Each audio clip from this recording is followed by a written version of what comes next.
Sebastian Vettel says he would take Red Bull up on their offer if they approached him to race for them in 2021. Vettel and Red Bull appear to be courting each other this week, with rumours emerging that Red Bull are trying to find a way to work him into their lineup for 2021. Vettel appeared on Red Bull-owned ServusTV earlier this week, alongside Max Verstappen and team boss Christian Horner, where he spoke about the nature of his dismissal from Ferrari pre-season, saying that he got a call out of nowhere, telling him there would be no contract offer. The four-time world champion, who won his titles with Red Bull between 2010 and 2013, was photographed speaking with Horner and team advisor Helmut Marko during the Austrian Grand Prix weekend, although both parties have downplayed the moment. Christian Horner has said that if Vettel left Formula 1, it would be a loss, but it's difficult to accommodate him. We didn't expect him to be on the market and that Ferrari would so rudely put him out the door. However, Vettel has spoken about the chances of driving for Red Bull again in 2021, where there technically is a seat available if the team decide to move their drivers around. Generally, I'm of the conviction that if you want to win, you have to be happy to take on anyone, said Vettel at the FIA press conference in Spielberg ahead of the Styrian Grand Prix. So I don't think that is a question of your potential teammate, no matter where you will find yourself. I obviously know the team very well from my past. Of course, I'm still in contact with a lot of people there,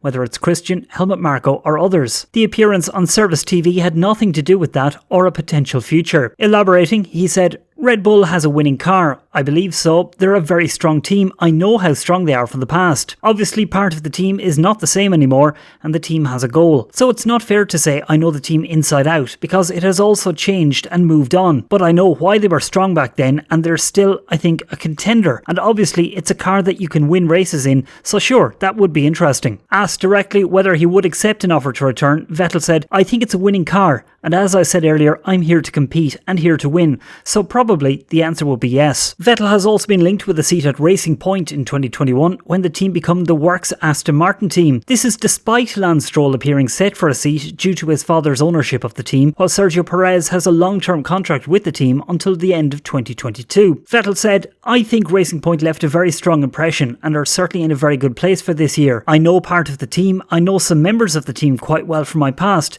and for a long time. So I think it's obviously a very good opportunity this year to have a good car to fight with and try to improve that from there." Renault is also a rumoured destination, despite having signed Esteban Ocon for this year and securing the return of Fernando Alonso for next season. "I've been such a long time in the paddock that I know quite a few people, so yes, I did speak to them, but obviously at no point concrete enough, or can I say fundamental talks or real talks. As you've seen, they've gone a completely different direction. As I said earlier, it doesn't change much for me. It really depends on my decision, which I'm not pressured to take in the next couple of days. I want to take the time that I need." In other news, Mercedes will run with new gearbox components this weekend in a bid to ensure the gearbox scares of last weekend don't reoccur. Even though both cars finished the race, Mercedes' James Vowles explained that some electrical issues in the gearbox were being made worse by Austria's curbs, and that work is going on back at home in Brackley to try fixing this weakness. "These issues were actually first seen in Free Practice 1 and Free Practice 2, said Vowles. "The problems weren't an unknown going into the race. What we didn't know was how well we were able to get on top of the issues before we really used the car in anger. The Austrian circuit is very, very aggressive,